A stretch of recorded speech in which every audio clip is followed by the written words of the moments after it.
इस Paytm share का max मैंने कर दिया है। 2021 में ये शेयर लॉन्च हुआ था, और जब लॉन्च हुआ था यहां पर देखना, जब ये लॉन्च हुआ था उस टाइम जिस प्राइस पर ये लॉन्च हुआ था 1800-2000 के आसपास ये लॉन्च हुआ था, आज तक अपने उस प्राइस को भी ये मीट नहीं कर पाया। पेटीएम हो गया है बैन, और अब इसके यूजर्स और शेयर होल्डर्स का क्या होगा जरा आज समझते हैं। और ये जो पेटीएम के साथ जो आज हुआ है, इससे हमारे को बहुत कुछ सीखने को भी मिलेगा। जैसे शेयर मार्केट में जो लोग इन्वेस्ट करते हैं या जो इन्वेस्ट करने का सोच रहे हैं, आपको इस पेटीएम के साथ हुई घटना से, इस केस स्टडी से बहुत कुछ सीखने को मिलेगा, जो भी हम बात करने वाले हैं। सबसे पहले समझते हैं हुआ क्या है। देखो सर, 2016 वो साल था जब पेटीएम की चांदी हो गई। चांदी हो गई कहने का मतलब, जब नोटबंदी हुई तो एक लोगों के सामने अवतार उतर के आया ट्रांजैक्शन करने का। उस वक्त एक न्यूज़पेपर में बड़ी बड़ी होर्डिंग भी आने लग गई। होर्डिंग तो रोड पे आते हैं, न्यूज़पेपर में आर्टिकल आने लग गए, एटीएम नहीं पेटीएम करो।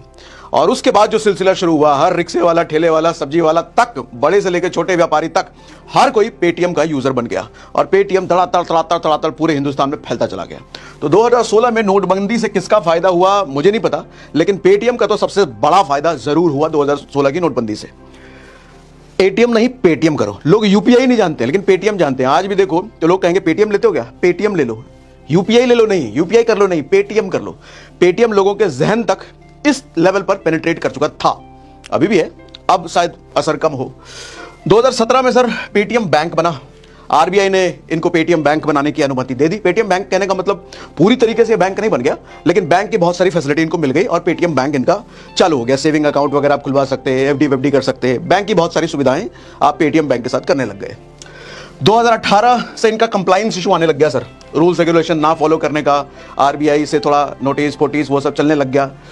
2022 वो साल हुआ जब आरबीआई से ऑफिशियली इनको नोटिस आया। पहली बार नोटिस आया, क्या भैया तुम रूल फॉलो नहीं कर रहे, कंप्लायंस ठीक नहीं कर रहे, कुछ भी मनमानी कर रहे हो, बैंक बना लिया और बात हमारी मान नहीं रहे हो, बात मानो चुपचाप, और ये हमेशा अपना पल्ला झाड़ रहे हैं, नहीं हम तो फॉलो कर ही रहे हैं, कुछ दिक्कत तो बताइएगा, क्या दिक्कत हो रही है हम कर लेंगे, और करना जानना कुछ नहीं।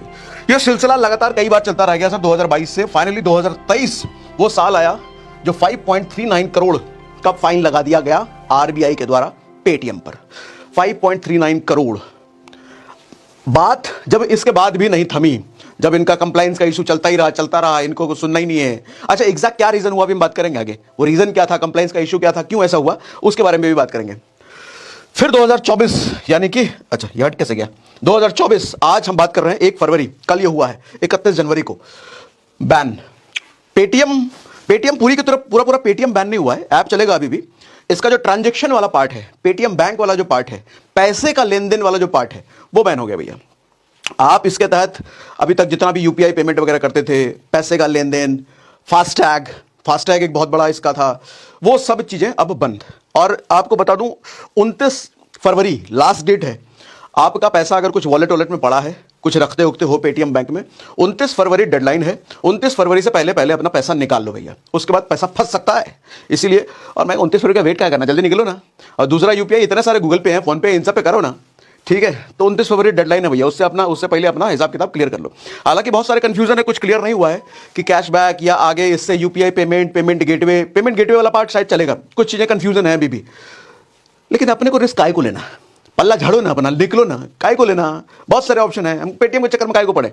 इसका शेयर होल्डर, अभी उस पर भी आएंगे, शेयर वाली बात पर भी आते हैं सर। 100 मिलियन से ज्यादा केवाईसी वेरीफाइड कस्टमर हैं पेटीएम के पास, 100 मिलियन। और लार्जेस्ट फास्टैग इश्यूअर है ये भारत का, लार्जेस्ट फास्टैग। गाड़ियों में जो फास्टैग लगता है ना, जो टोल प्लाजा पे आप यूं ही फर्र से निकल जाते हो बिना पैसा दिए, फास्टैग की वजह से। और वो 8 मिलियन है सर, 8 मिलियन मतलब 80 लाख, बाप रे बाप, लार्जेस्ट। अब जितनी भी गाड़ियों पे आपके फास्टैग लगे हुए हैं पेटीएम वाले, अब ना काम करने वाला वो, और रिचार्ज करवा रखा, पैसा से डाल रखा है, तो निकाल लो जल्द से जल्द, कुछ नहीं काम आने वाला वो। 29 फरवरी तक काम आएगा, उसके बाद नहीं आने वाला आगे। अब इसका इंपैक्ट क्या होगा सर? सबसे बड़ा इंपैक्ट तो शेयर होल्डर पर होगा, बाकी दो की बात करते हैं।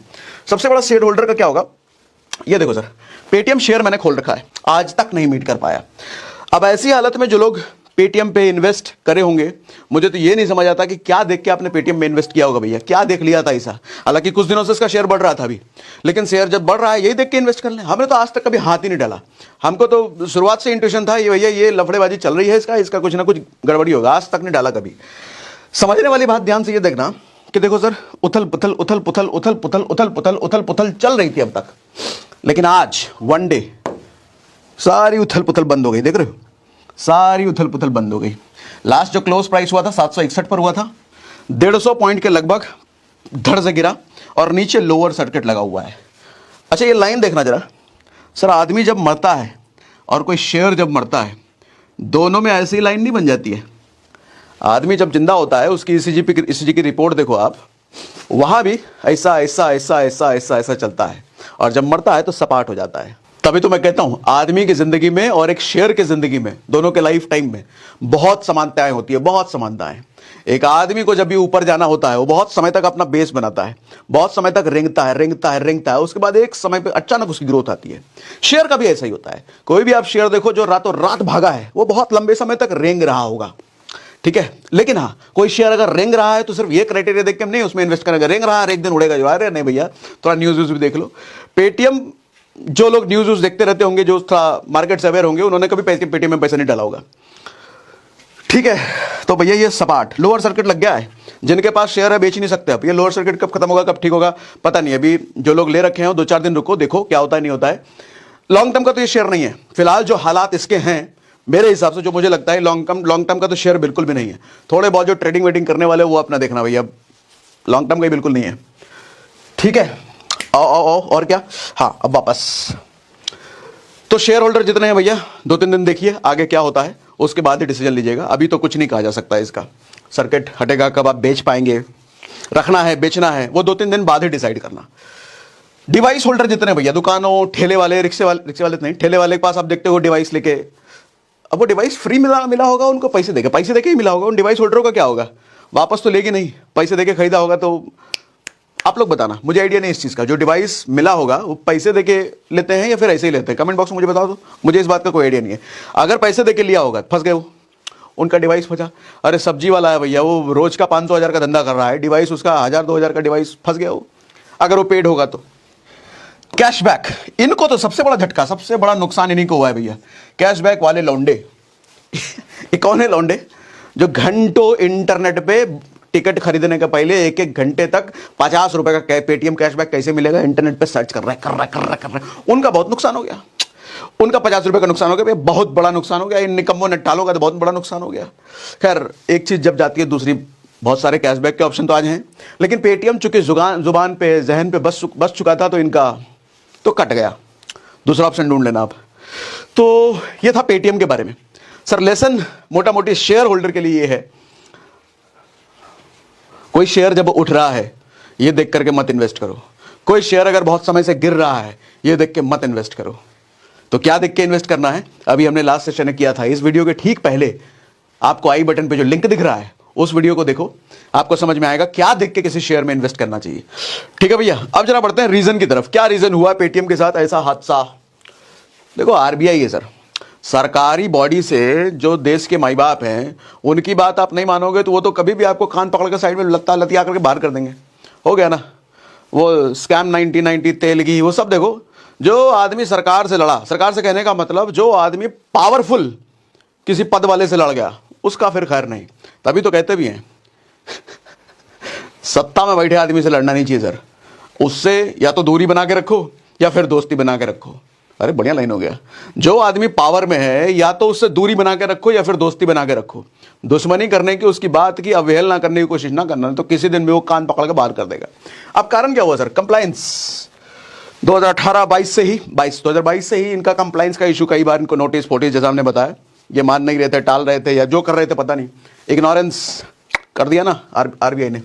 दूसरा सर एक बड़ा कंसर्न, ये तो बड़ा दुख हुआ मुझे जान करके जब मुझे पता चला था, चाइनीज इन्वेस्टमेंट। इनके में बड़ा, चाइना से बड़ा इन्वेस्टमेंट था इनके पेटीएम के शेयर में। अब तो हालांकि वो धीरे धीरे वो भी घट रहा था, लेकिन इस बात से भी आरबीआई बड़ी नाराज थी, क्योंकि चाइना, भैया चाइना का इन्वेस्टमेंट तुमने इधर कर रखा है, हमारा एक तो गड़बड़ चल रहा है और तुम आप इधर इन्वेस्ट करवा रहे हो। एक और एलिगेशन था इन पर, साबित नहीं हुआ हालांकि, लेकिन एलिगेशन था कि ये अपना इंडियन कस्टमर, भारतीय कस्टमर का डेटा चाइना को बेच रहे थे। भैया ये तो खामखा क्या, ये तो बहुत गड़बड़ बात है अगर ऐसा हो रहा था। हालांकि एलिगेशन था, साबित नहीं हुआ, लेकिन अगर ऐसा हो रहा होगा फिर तो भैया बहुत ही गड़बड़ बात थी। तो ये कुछ मेजर रीजन थे जिसकी वजह से इनको पूरी तरीके से आज के समय में बैन कर दिया गया। इनके ट्रांजैक्शन वाले पार्ट को ऐप फिर भी चलेगा। आपको कुछ लगता है इस मामले में, कुछ सुझाव हो, कुछ सोच है आपकी, आगे क्या होगा पेटीएम का, जरा मुझे कमेंट बॉक्स में लिख के बताइए।